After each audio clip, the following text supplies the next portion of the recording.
ਸਤਿ ਸ਼੍ਰੀ ਅਕਾਲ। ਮੈਂ ਜੀ ਵਿੰਪੀ ਸਿੱਧੂ। ਤੁਸੀਂ ਵੇਖ ਰਹੇ ਹੋ trend setter Punjabi. Trend setter Punjabi ਦਾ ਪ੍ਰੋਗਰਾਮ ਗੱਪਸ਼ਪ ਚਾਹ ਦਾ ਕੱਪ ਤਹਿਤ ਮੇਰੇ ਨਾਲ ਨੇ ਉਹ ਪਰਸਨੈਲਿਟੀ ਜਿਨ੍ਹਾਂ ਨੂੰ ਕਿਹਾ ਜਾਂਦਾ ਕਿ ਉਹ ਤੁਰਦੇ ਫਿਰਦੇ ਸ਼ਬਦਕੋਸ਼ ਨੇ। ਪੰਜਾਬੀ ਭਾਸ਼ਾ ਦੀ ਸ਼ਾਇਰੀ ਸੁਣਨਾ, ਪੰਜਾਬੀ ਦੇ ਮੁਹਾਵਰੇ ਸੁਣਨਾ, ਉਹਨਾਂ ਦੀ ਜ਼ੁਬਾਨ ਤੋਂ, ਉਹਨਾਂ ਦੇ ਮੁਖਾਰਬਿੰਦ ਤੋਂ ਬਹੁਤ ਹੀ ਕੰਨ ਰਸ ਦਿੰਦਾ ਹੈ। ਇਸ ਤੋਂ ਇਲਾਵਾ ਉਹ ਬਹੁਤ ਅੱਛੇ ਨਾਟਕਕਾਰ ਨੇ, ਬਹੁਤ ਅੱਛੇ ਐਕਟਰ ਨੇ, ਬਹੁਤ ਅੱਛੇ ਡਾਇਰੈਕਟਰ ਨੇ ਅਤੇ ਸਿਨੇਮਾ ਦੇ ਵਧੀਆ ਜਾਣੀ ਪਹਿਚਾਣੀ ਪਰਸਨੈਲਿਟੀ ਨੇ। 40 ਤੋਂ ਵੱਧ ਕਿਤਾਬਾਂ ਪੰਜਾਬੀ ਸਾਹਿਤ ਦੀ ਝੋਲੀ ਪਾ ਚੁੱਕੇ ਨੇ ਅਤੇ ਪੰਜਾਬੀ ਯੂਨੀਵਰਸਿਟੀ ਪਟਿਆਲਾ ਨੂੰ ਉਹਨਾਂ ਨੇ ਆਪਣੀ ਕਰਮ ਭੂਮੀ ਬਣਾਇਆ। ਪੰਜਾਬੀ ਯੂਨੀਵਰਸਿਟੀ ਪਟਿਆਲਾ ਤੋਂ ਬਤੌਰ ਪ੍ਰੋਫੈਸਰ ਰਿਟਾਇਰ ਹੋਏ ਅਤੇ ਉੱਥੇ ਹੀ ਯੂਥ ਵੈਲਫੇਅਰ ਡਾਇਰੈਕਟਰ ਵਜੋਂ ਵੀ ਉਹਨਾਂ ਨੇ ਸੇਵਾਵਾਂ ਨਿਭਾਈਆਂ। ਅੱਜ ਕੱਲ੍ਹ ਰਿਟਾਇਰ ਹੋਣ ਤੋਂ ਬਾਅਦ ਹੋਰ ਵੀ ਸਰਗਰਮੀ ਦੇ ਨਾਲ, ਹੋਰ ਵੀ ਸਪਾਰਕ ਦੇ ਨਾਲ ਫੀਲਡ ਦੇ ਵਿੱਚ ਕੰਮ ਕਰ ਰਹੇ ਨੇ, ਪੜ੍ਹਨ ਲਿਖਣ ਦਾ ਕੰਮ ਕਰ ਰਹੇ ਨੇ। ਮੇਰੀ ਮੁਰਾਦ ਮੇਰੇ ਉਸਤਾਦ ਡਾਕਟਰ ਸਤੀਸ਼ ਕੁਮਾਰ ਵਰਮਾ ਜੀ। ਬਹੁਤ ਬਹੁਤ ਸਵਾਗਤ ਸਰ। ਥੈਂਕ ਯੂ ਬੇਟਾ। ਥੈਂਕ ਯੂ ਵਿੰਪੀ। ਬਹੁਤ ਬਹੁਤ ਤੁਹਾਡਾ ਸ਼ੁਕਰੀਆ, ਤੁਸੀਂ ਬੁਲਾਇਆ, ਮੌਕਾ ਦਿੱਤਾ ਗੱਲਾਂ ਕਰਨ ਦਾ। ਤੁਹਾਡੇ ਨਾਲ ਗੱਲਾਂ ਕਰਨ ਦਾ ਸਬੱਬ ਵਾਕਈ ਸਰ ਬਣਿਆ ਕਿਉਂਕਿ ਤੁਹਾਡੇ ਤੋਂ ਮੈਂ ਪੜ੍ਹੀ ਹੋਈ ਹਾਂ। ਤੁਹਾਡਾ ਲੋਕ ਰੰਗ ਸੁਣ ਸੁਣ ਕੇ ਮੈਂ ਵੱਡੀ ਹੋਈ ਹਾਂ। ਥੈਂਕ ਯੂ ਬੇਟਾ, thank you very much. Doordarshan ਤੁਸੀਂ ਕਿੰਨਾ ਸਮਾਂ ਜਿਹੜਾ ਲਗਭਗ 4 ਦਹਾਕੇ ਕੰਮ 4 ਦਹਾਕੇ 73 ਦੂਰਦਰਸ਼ਨ ਬਣਿਆ ਸੀ। ਉਹ ਅੰਮ੍ਰਿਤਸਰੋਂ ਤੇ ਪ੍ਰੋਗਰਾਮ ਰਿਲੇ ਹੁੰਦਾ, ਦਿੱਲੀ ਬਣਦੇ ਸੀ। 75 ਚ ਜਲੰਧਰ ਸ਼ੁਰੂ ਹੋਇਆ ਓਕੇ ਤੇ 79 ਚ ਮੈਂ ਪਹਿਲੀ ਵਾਰੀ ਗਿਆ ਸੀ ਉੱਥੇ। 79 ਜਾਂ 80 ਚ 79 ਦੇ ਵਿੱਚ 80 ਦਾ ਮੇਰਾ ਬਰਥ ਹੈ। ਹਾਂ ਬਸ ਉਦੋਂ ਹੀ ਮੈਨੂੰ ਪਤਾ ਸੀ ਭਵਿੱਖ ਚ ਟੀਵੀ ਸਿਸਟਮ ਆ ਰਹੀ। ਸੋ ਵਾਕਈ ਸਰ ਸੋਨੂੰ ਸੁਣਨਾ ਮਤਲਬ ਇੱਕ ਜਿੱਦਾਂ ਕਹੋ ਕਿ ਸੁਣਨ ਤੋਂ ਬਾਅਦ ਦੇ ਵਿੱਚ ਪਿੰਡ ਦੀਆਂ ਸੱਥਾਂ ਦੇ ਵਿੱਚ ਵੀ ਹੈ ਨਾ ਇੱਕ ਜਿਹੜਾ ਉਹਦਾ ਜ਼ਿਕਰ ਚੱਲਦਾ ਸੀਗਾ। ਜਦੋਂ ਅੱਜ ਵੀ ਸਤੀਸ਼ ਕੁਮਾਰ ਵਰਮਾ ਦੀ ਨਾਮ ਲਿਆ ਜਾਂਦਾ ਤਾਂ ਦੂਰਦਰਸ਼ਨ ਦੇ ਉਹ ਪ੍ਰੋਗਰਾਮ ਜਿਹੜੇ ਨੇ ਸਾਹਮਣੇ ਦਿਖਣ ਲੱਗ ਜਾਂਦੇ ਨੇ, ਤੁਹਾਡੇ ਜ਼ਿਹਨ ਦੇ ਵਿੱਚ ਤਾਜ਼ਾ ਹੋ ਜਾਂਦੇ ਨੇ। ਸੋ ਸਰ ਤੁਸੀਂ ਉੱਥੇ ਕੱਚ ਦੀਆਂ ਵੰਗਾਂ ਵਾਲੇ ਅਮਿਤੋਜ ਤੇ ਸੂਰਜ ਦਾ ਸਿਨਾਮ ਵਾਲੇ ਸੁਰਜੀਤ ਪਾਤਰ ਸਾਹਿਬ, ਉਹਨਾਂ ਨੂੰ ਵੀ ਮਿਲੇ ਹੋਏ ਆ। ਅਮਿਤੋਜ ਜੀ ਹੁਣ ਸਾਡੇ ਵਿਚਕਾਰ ਹੈ ਨਾ, ਹੈ ਨਹੀਂ? ਮੇਰੇ ਘਰ ਆਏ ਹੋਏ, ਅਸੀਂ ਇੱਕ ਇਕੱਠਾ ਪ੍ਰੋਗਰਾਮ ਕੀਤਾ ਉਹ ਸਰ ਕੀ ਬਾਤ ਹੈ, ਉਹ ਵੀ ਬਹੁਤ ਅੱਛੇ ਹੈ ਨਾ। ਮੈਂ ਬੜਾ ਖੁਸ਼ਕਿਸਮਤ ਹਾਂ ਬੇਟਾ ਕਿ ਮੈਨੂੰ ਵੱਡੇ ਬੰਦੇ ਮਿਲੇ। ਹੁਣ ਮੈਂ ਨੇੜਿਓਂ ਵਿੱਚ ਰਿਹਾ, ਇਹ ਮੈਥੋਂ ਪਹਿਲੀ ਜਨਰੇਸ਼ਨ ਹੈ, ਮੈਥੋਂ 10-10 12-12 ਸਾਲ ਵੱਡੇ। ਓਕੇ। ਸੋ ਮੁੜ ਕੇ ਫਿਰ ਨਵੇਂ ਵੀ ਮਿਲੇ ਤੇ ਦੂਜੀ ਮੇਰੀ ਹਿੰਮਤ ਹੈ ਕਿ ਮੈਂ ਨਵਿਆਂ ਨਾਲ ਦੋਸਤੀ ਰੱਖਦਾ। ਸੋ ਅੱਜ ਮੈਂ ਤੇਰੇ ਘਰ ਆਇਆ, ਸੋ ਤੂੰ ਤੇ ਕੁਲਪਿੰਦਰ ਮੇਰੇ ਤੋਂ ਵੱਲੋਂ ਰਿਟਾਇਰ ਹੋ ਗਏ, ਹੁਣ ਸਵਪਨ ਤੇ ਉਹਨਾਂ ਨਾਲ ਤੁਸੀਂ ਦੋਸਤੀ ਪਾ ਲਈ ਆ। ਇਹਨਾਂ ਦੇ ਨਿਆਣੇ ਹੋਣਗੇ ਮੈਂ ਉਹਦਾ ਦੋਸਤ। ਅਰੇ ਵਾਹ ਵਾਹ। ਤੇ ਮੈਂ ਸਿੱਖਿਆ ਦਵਿੰਦਰ ਸਤਿਆਰਥੀ ਜੀ ਤੋਂ। ਮੇਰਾ ਉਹਨਾਂ ਨਾਲ ਬਹੁਤ ਜ਼ਿਆਦਾ ਪਿਆਰ ਰਿਹਾ। ਦਵਿੰਦਰ ਸਤਿਆਰਥੀ ਪੰਜਾਬੀ ਫੋਕਲੋਰ ਦੇ ਵਿੱਚ ਮੇਰੇ ਘਰ ਆਏ, ਉਹਨਾਂ ਦਾ ਗੋਤ ਸੀ ਬੱਤਾ ਤੇ ਮੇਰੇ ਨਾਨਕੇ ਬੱਤੇ ਨੇ ਤੇ ਮੈਂ ਕਿਹਾ ਤੁਸੀਂ ਮੇਰੇ ਮੈਂ ਤੇਰਾ ਭਿੱਖੀ ਵਾਲਾ ਮਾਮਾ ਜੀ ਹੋ। ਤੇ ਮੇਰੇ ਘਰ ਆਏ ਤੇ ਮੇਰੇ ਮੰਮੀ ਨੂੰ ਕਹਿੰਦੇ ਮਾਤਾ ਜੀ ਪ੍ਰਣਾਮ। ਮੈਂ ਕਿਹਾ ਸਤਿਆਰਥੀ ਜੀ ਮੇਰੀ ਮਾਤਾ ਤੁਹਾਡੇ ਤੋਂ 10-12 ਸਾਲ ਛੋਟੀ ਹੈ, ਤੁਸੀਂ 1907 ਦਾ ਬਰਥ ਹੈ, ਇਹਨਾਂ ਦਾ 1920 ਦਾ 19 ਦਾ। ਨਹੀਂ ਸਤੀਸ਼ ਇਹ ਤੇਰੇ ਮਾਤਾ ਜੀ, ਇਸ ਲਈ ਮੇਰੇ ਮਾਤਾ ਜੀ।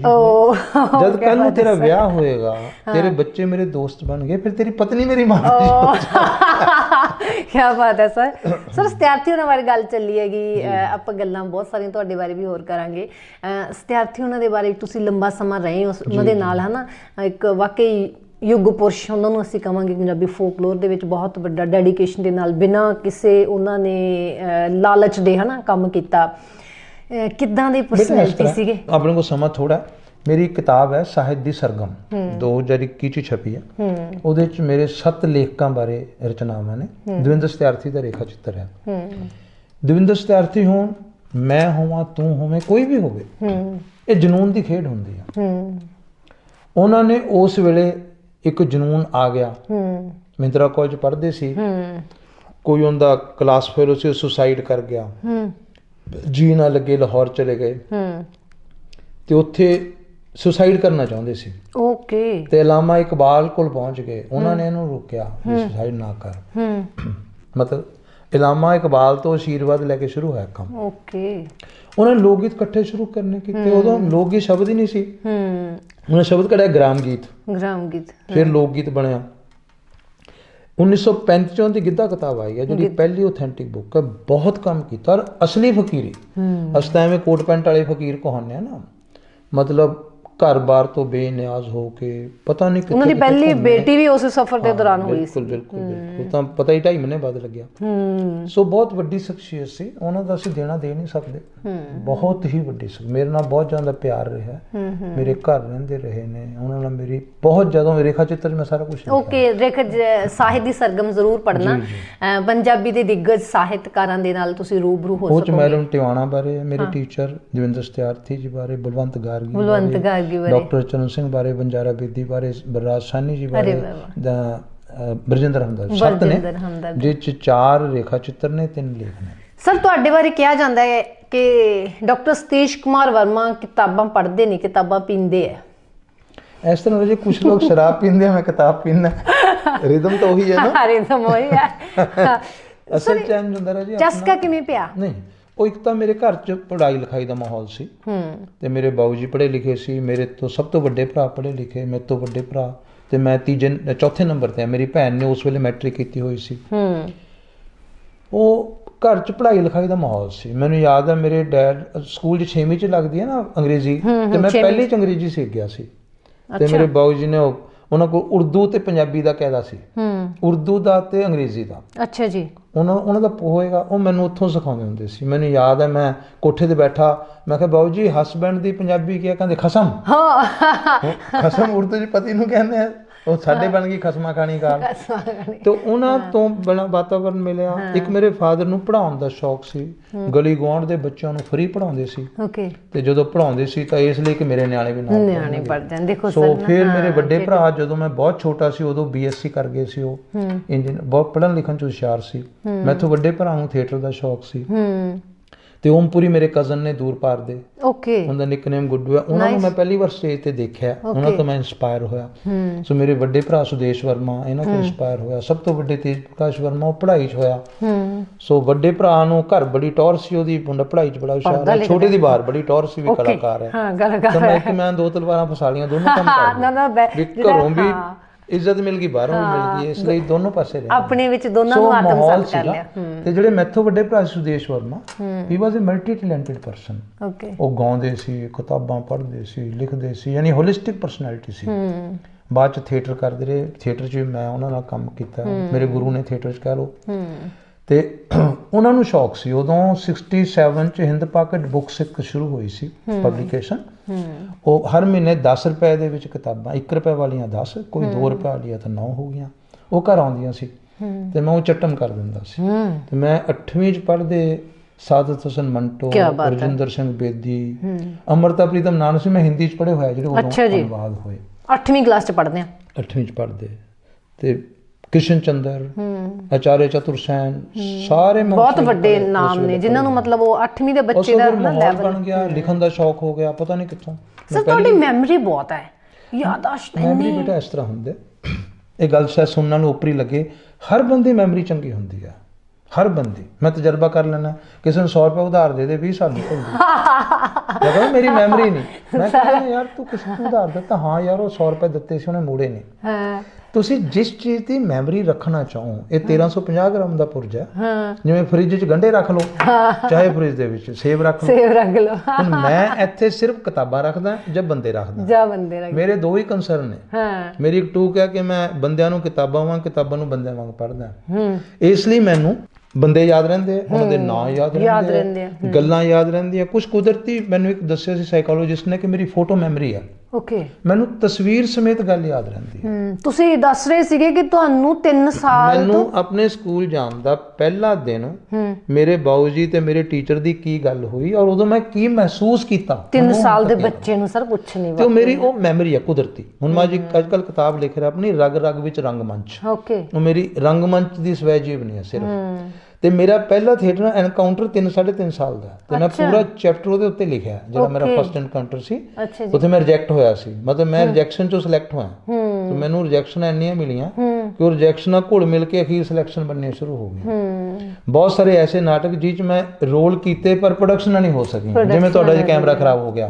ਇਹ ਮੇਰਾ ਨਾ ਥੋੜਾ ਕਹਿ ਲਓ, ਮੇਰਾ ਉਹ ਨਾ ਕੋਈ 36 का आंकड़ा है, यानी ਵੱਡੇ ਨਾਟਕ ਜਿਵੇਂ ਕਿ एक नाटक पंछी ऐसे आते हैं विजय तेंदुलकर ਦਾ, ਐਸੇ ਤਰ੍ਹਾਂ ਇਹਨਾਂ ਦਾ ਮੋਹਨ ਰਾਕੇਸ਼ ਜੀ ਦਾ ਮੋਹਨ ਰਾਕੇਸ਼ ਦਾ ਜਿਹੜਾ ਉਹਦੀ ਕਾਲੀਦਾਸ ਤੇ ਲਾਈਫ ਤੇ ਨਾਟਕ ਹੈ, ਉਹਦੇ 'ਚ ਮੈਂ ਕਾਲੀਦਾਸ ਦਾ ਰੋਲ ਕੀਤਾ, ਪਰ ਪ੍ਰੋਡਕਸ਼ਨਾਂ ਨਹੀਂ ਹੋ ਸਕੀਆਂ। ਸੋ ਇਹ ਜਿਹੜੀ ਤੁਹਾਡੀ ਕੰਟਰਾਸਟ ਹੈ ਨਾ ਜੀ, ਸੋ ਯਾਦਾਸ਼ਤ ਕੀ ਹੁੰਦੀ ਹੈ, ਜੋ ਅਸੀਂ ਯਾਦ ਰੱਖੋ। ਮੈਨੂੰ ਹੁਣ ਕਿਤਾਬਾਂ ਯਾਦ ਰਹਿੰਦੀਆਂ, ਬੰਦੇ ਨਾਂ ਯਾਦ ਰਹਿੰਦੇ ਆ, ਪਰ ਤਨਖਾਹ ਹੁਣ ਤੱਕ ਨਹੀਂ ਸਰ ਯਾਦ। ਤੁਹਾਨੂੰ ਗੱਲ ਬਹੁਤ ਫੁਰਦੀ ਹੈ। ਜਦ ਤੂੰ ਗੱਲਾਂ ਕਰਾਂਗੇ ਗੱਲਾਂ ਫੁਰਨਗੀਆਂ। ਜਿਹੜਾ ਦੇਖ ਤੂੰ ਰੋਟੀਆਂ ਪਕਾਉਣੀਆਂ ਤੂੰ ਨਾਲੇ ਨਿਆਣਾ ਝਿੜਕਦੀਆਂ ਰੋਟੀਆਂ ਹੋਰ ਬਣੀ ਜਾਂਦੀਆਂ। ਸੋ ਜੋ ਤੁਸੀਂ ਕੰਮ ਕਰੋ ਚ ਮੁਹਾਰਤ ਹੋ ਜਾਂਦੀ ਹੈ। ਡਰਾਈਵਰ ਮੁਹਾਰਤ ਹੈ। ਤੇ ਮੈਂ ਇਹਨੂੰ ਕੋਈ ਵੱਡਾ ਕੰਮ ਨਹੀਂ ਮੰਨਦਾ। ਮੈਂ ਕਿਹਾ ਤੁਸੀਂ ਬਹੁਤ ਅੱਛਾ ਬੋਲਦੇ ਹੋ। ਮੈਂ ਕਹਿੰਦਾ ਮੇਰੀ ਮਾਂ ਰੋਟੀਆਂ ਬਹੁਤ ਅੱਛੀ ਬਣਾਉਂਦੀ ਹੈ। ਤੁਸੀਂ ਕਿੰਨੀਆਂ ਸਟੇਜਾਂ ਤੇ ਬੋਲੇ? ਮੈਂ ਕਿਹਾ ਮੇਰੀ ਮਾਂ ਨੂੰ ਪੁੱਛਿਆ ਹੀ ਨਹੀਂ ਮੈਂ ਕਦੇ ਕਿੰਨੀਆਂ ਰੋਟੀਆਂ। ਸਰ ਤੁਹਾਨੂੰ ਇਹ ਵੀ ਨਹੀਂ ਯਾਦ ਹੋਣਾ ਤੁਸੀਂ ਕਿੰਨੀਆਂ ਕਿਤਾਬਾਂ ਪੜ੍ਹ ਦਿੱਤੀਆਂ ਹੋਣਗੀਆਂ, ਸੈਂਕੜਿਆਂ ਚ, ਹਜ਼ਾਰਾਂ ਚ? ਕਿਤਾਬ ਪੜ੍ਹਦੇ ਬਿਨਾਂ ਕਰਦੇ ਕੁਛ ਨਹੀਂ। ਐਵਰੇਜ ਇੱਕ ਕਿਤਾਬ ਤਾਂ ਮਿਨੀਮਮ ਲਾ ਹੀ ਲਓ। ਮੇਰਾ ਖਿਆਲ ਹੈ ਵੀ ਮੈਂ ਰਲਾ ਮਿਲਾ ਕੇ 100 ਪੇਜ ਰੋਜ਼ ਦੇ ਪੜ੍ਹਦਾ। ਮੇਰੀ ਆਊਟਪੁੱਟ ਹੈ। ਅਖਬਾਰ, ਮੈਗਜ਼ੀਨ, ਕਿਤਾਬਾਂ, ਫਿਰ 100 ਪੇਜ ਐਵਰੇਜ, ਤੇ 10 ਪੇਜ ਮੇਰੀ ਐਵਰੇਜ ਲਿਖਣ ਦੀ ਆਊਟਪੁੱਟ ਹੈ। ਅੱਛਾ ਜੀ। ਮਤਲਬ ਇਹ ਆਊਟਪੁੱਟ ਹੈ ਸਾਰੀਆਂ ਮਿਲਾ ਕੇ ਮੈਂ ਆਊਟਪੁੱਟ ਕੱਢੀ ਹੋਈ ਹੈ ਵੀ 100 ਪੇਜ ਰੋਜ਼ ਦੇ ਮੈਂ ਐਵਰੇਜ ਪੜ੍ਹਦਾ ਤੇ 10 ਪੇਜ ਰੋਜ਼ ਦੇ ਮੈਂ ਲਿਖਦਾ, ਅਨੁਵਾਦ ਕਰਾਂ, ਕੁਛ ਲਿਖਾਂ। ਤੇ ਐਵਰੇਜ ਇੱਕ ਕਿਤਾਬ ਰੋਜ਼ ਮੈਂ ਨਵੀਂ ਖਰੀਦਦਾ। ਐਵਰੇਜ ਮੈਂ 30 ਕਿਤਾਬਾਂ ਦਾ ਘੱਟੋ ਘੱਟ ਘਰ ਆਉਂਦੀਆਂ ਤੇ ਮੈਂ ਸ਼ਾਪਿੰਗ ਸਿਰਫ ਕਿਤਾਬਾਂ ਦੀ ਕਰਦਾ, ਹੋਰ ਕਿਸੇ ਦੀ ਮੈਂ ਸ਼ਾਪਿੰਗ ਕਰਨੀ ਨਹੀਂ ਆਉਂਦੀ। ਕਿਉਂਕਿ ਮੈਨੂੰ ਇਹ ਪਤਾ ਹੈ, ਮੈਂ ਤੁਹਾਡੇ ਘਰ ਗਈ ਹਾਂ, ਤੁਹਾਡੇ ਬੈੱਡ ਤੇ ਵੀ ਕਿਤਾਬਾਂ, ਤੁਹਾਡੀਆਂ ਸ਼ੈਲਫਾਂ ਤੇ ਕਿਤਾਬਾਂ। ਮਦਾਨ ਬੁੱਕ ਹਾਊਸ ਨਾਲ ਮੇਰੀ ਚੌਥੀ ਪੀੜ੍ਹੀ ਨਾਲ ਦੋਸਤੀ ਹੈ। ਓਕੇ।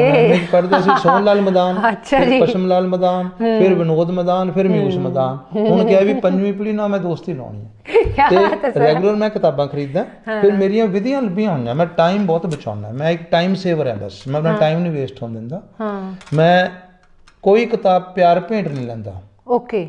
ਉਡੀਕਦਾ ਨਹੀਂ। ਜਿਵੇਂ ਆ ਕਿਤਾਬ ਪਈ ਮੈਨੂੰ ਚੰਗੀ ਲੱਗੀ ਤੇ ਤੂੰ ਕਹੀਂ ਜੀ ਮੈਂ ਦੇਣ ਆਉਣੀ ਹੈ, ਪਰ ਮੈਂ ਅੱਜ ਪਤਾ ਲੱਗ ਗਿਆ ਸਵੇਰੇ ਖਰੀਦ ਕੇ ਪੜ੍ਹ ਦੂੰਗਾ, ਬਸ ਹੀ ਨਹੀਂ ਹੋਣ ਦਿੰਦਾ ਮੈਂ। ਕੀ ਬਾਤ ਹੈ। ਮੈਂ ਹਰ ਕਿਤਾਬ ਖਰੀਦ ਲੈਂਦਾ।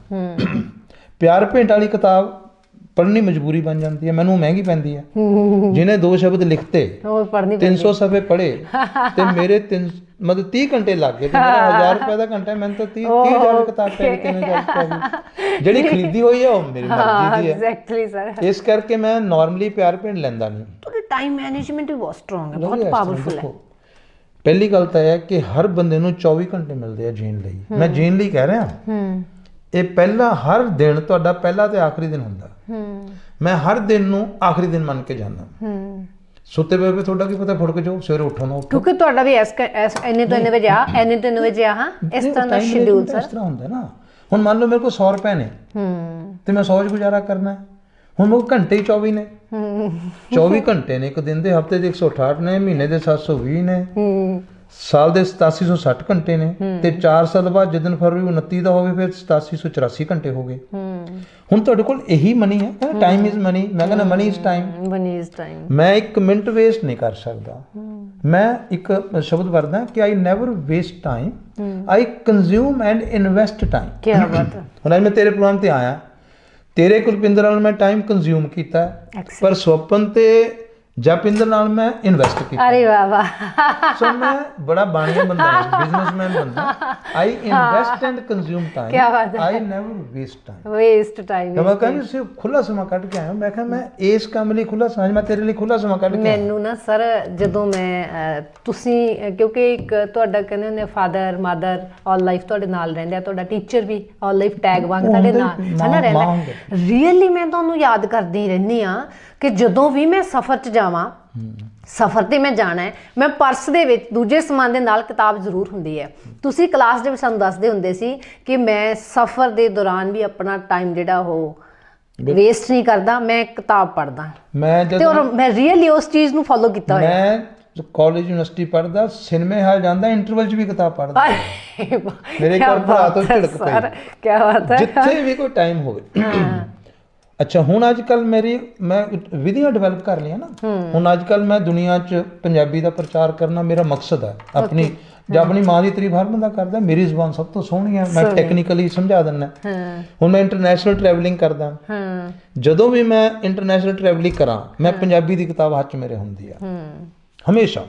ਉਹ ਇਸ ਲਈ ਵੀ ਮੈਂ ਜਹਾਜ਼ 'ਚ ਬੈਠਾ 14.5 ਘੰਟੇ ਦੀ ਫਲਾਈਟ ਹੈ, ਜਿਹੜੀ ਨਾਲ ਸਵਾਰੀ ਬੈਠੀ ਹੈ ਉਹ ਤੰਜਾਨੀਆ ਦੀ ਹੋਵੇ, ਰੋਮਾਨੀਆ ਦੀ ਹੋਵੇ, ਮੈਂ ਕਿਤਾਬ ਪੜ੍ਹੂੰਗਾ ਇੱਕ ਵਾਰ ਤਾਂ ਬੰਦਾ ਪੁੱਛੂਗਾ ਨਾ ਕੀ ਪੜ੍ਹ ਰਹੇ ਹੋ, ਮੈਂ ਉਸੇ ਵੇਲੇ ਭਾਸ਼ਣ ਕਰ ਦੂੰਗਾ, ਪੰਜਾਬੀ ਹੈ ਮੇਰੀ ਮਾਂ ਬੋਲੀ ਹੈ, ਇਹ ਹੈ। ਜਦ ਤੱਕ ਬੰਦਾ ਉਤਰੂਗਾ ਉਹਨੂੰ ਮੈਂ ਪੰਜਾਬੀ ਸਿਖਾ ਕੇ ਛੋਟੀ ਜਿਹੀ ਉਦਾਹਰਨ ਦਿੰਦਾ। ਯੂਨੀਵਰਸਿਟੀ 'ਚ ਇੱਕ ਫੰਕਸ਼ਨ ਹੋਇਆ ਤੇ ਆਸੇ-ਪਾਸੇ ਹੁਣ ਤੇ ਤੁਹਾਡੇ ਕੁਝ ਵਿਰੋਧੀ ਹੁੰਦੇ ਨੇ, ਦੋਸਤ ਚੱਲਦਾ ਸਾਰਾ ਚੱਲਦਾ। ਹਾਂ, ਤੇ ਮੇਰੀ ਐਂਕਰਿੰਗ ਮੇਰੀ ਬੜੀ ਵੱਡੀ ਦੁਸ਼ਮਣ ਸੀ। ਅੱਛਾ। ਹੁਣ ਜਦੋਂ ਕੋਈ ਵੀਸੀ ਆਉਂਦਾ ਮੇਰੀ ਲੋੜ ਹੁੰਦੀ ਸੀ, ਉਹ ਕਹਿੰਦੀ ਵੀਸੀ ਦੇ ਨੇੜੇ ਹੋ ਗਿਆ, ਜਦ ਕਿ ਵੀਸੀ ਮੇਰੇ ਨੇੜੇ, ਕਿਉਂਕਿ ਮੇਰੀ ਲੋੜ ਕੱਢਦੀ ਮਾਂ ਹੈ, ਮੇਰੀ ਲੋੜ ਹੈ। ਬਿਲਕੁਲ।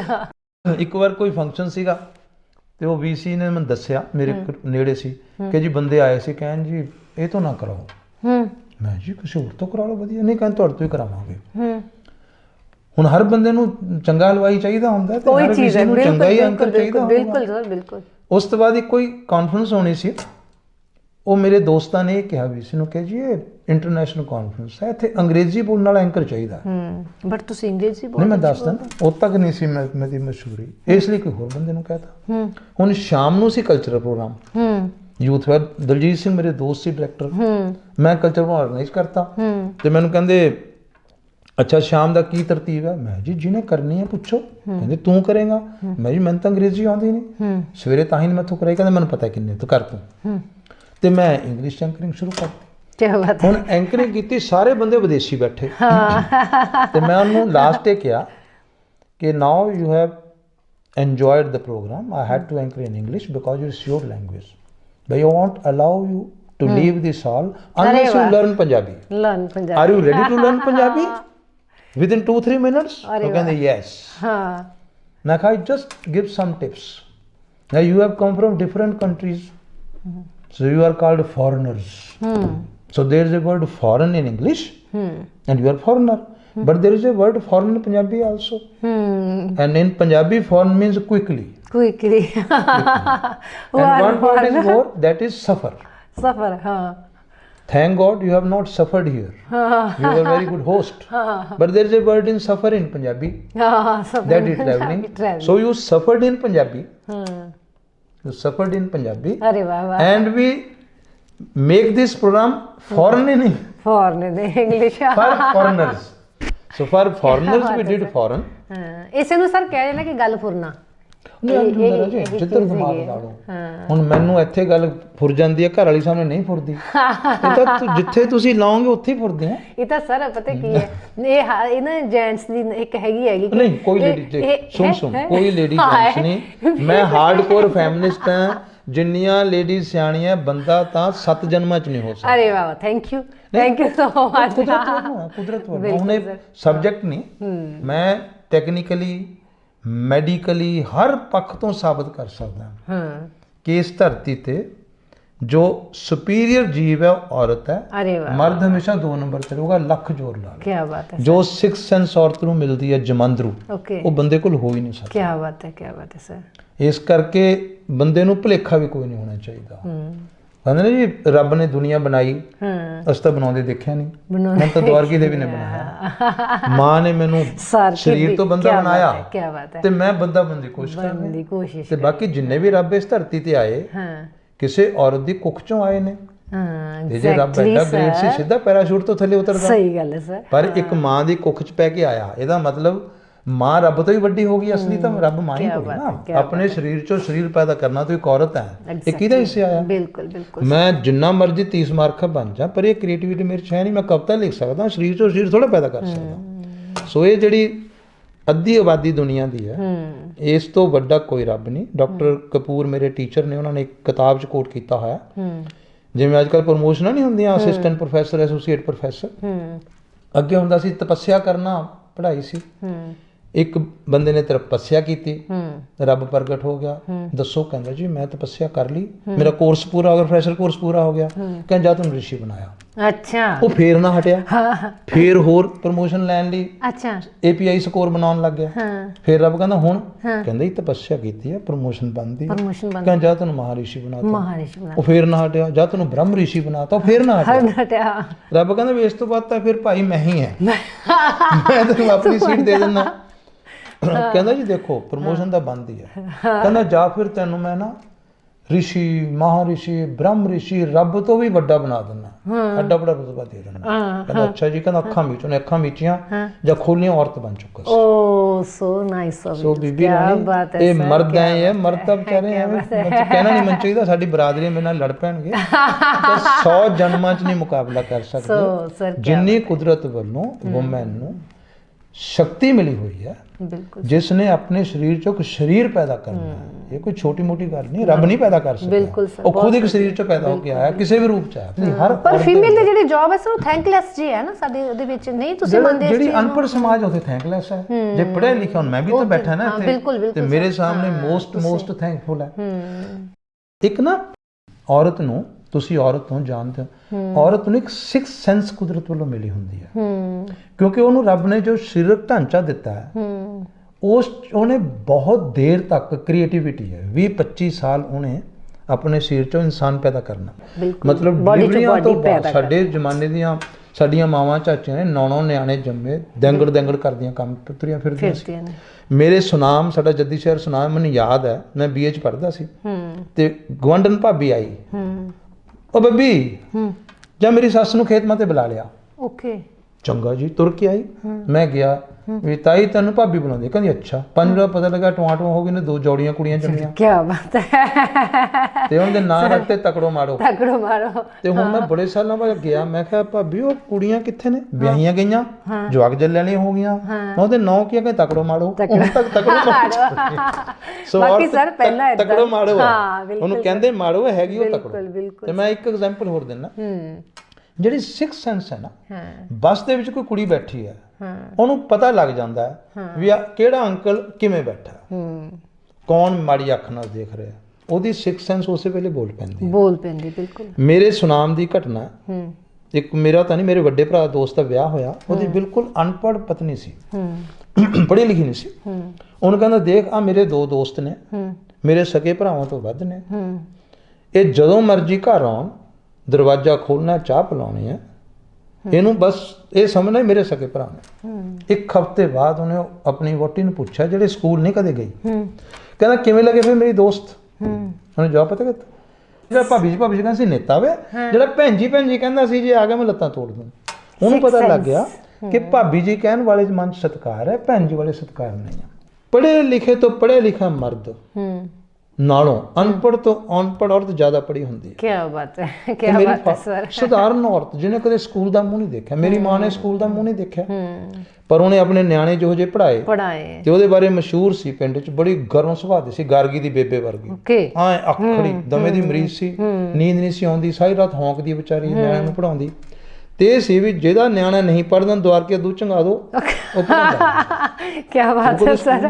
ਪਰ ਉਹਦੀ ਪ੍ਰੈਕਟੀਕਲ ਵਿਜ਼ਡਮ ਦਾ ਕੋਈ ਜਵਾਬ ਨਹੀਂ। ਸਾਰਾ ਪਿੰਡੋਂ ਤੋਂ ਸਲਾਹ ਲੈਣ ਆਉਂਦਾ ਸੀ, ਔਰ ਫਿਰ ਵਿਟੀ ਸੀ, ਵਿਟ ਸਾਰੀ ਮੈਂ ਮਾਂ ਤੋਂ ਸਿੱਖੀ ਹੈ। ਜਦੋਂ ਉਹਦਾ ਰੌਦਰ ਰੂਪ ਦੇਖਣਾ ਫਿਰ ਡਰਨਾ, ਜਦ ਕਿ ਸਹੇਲੀਆਂ 'ਚ ਬੈਠੇ ਹੋਣਾ, ਉਹਦੀਆਂ ਗੱਲਾਂ ਸੁਣਨੀਆਂ। ਇੱਕ ਵਾਰ ਉਹ ਮੈਂ ਪੜ੍ਹਦਾ ਸੀ BA 'ਚ, ਨਾਲ ਦੇ ਕਮਰੇ 'ਚ ਉਹਨੇ ਆਪਣੀ ਮਹਿਫਲ ਲਾਈ ਹੋਈ, ਉਹ ਆਪਣੀਆਂ ਪਰਸਨਲ ਜਿਹੀਆਂ ਗੱਲਾਂ ਕਰਨ ਲੱਗ ਗਈਆਂ।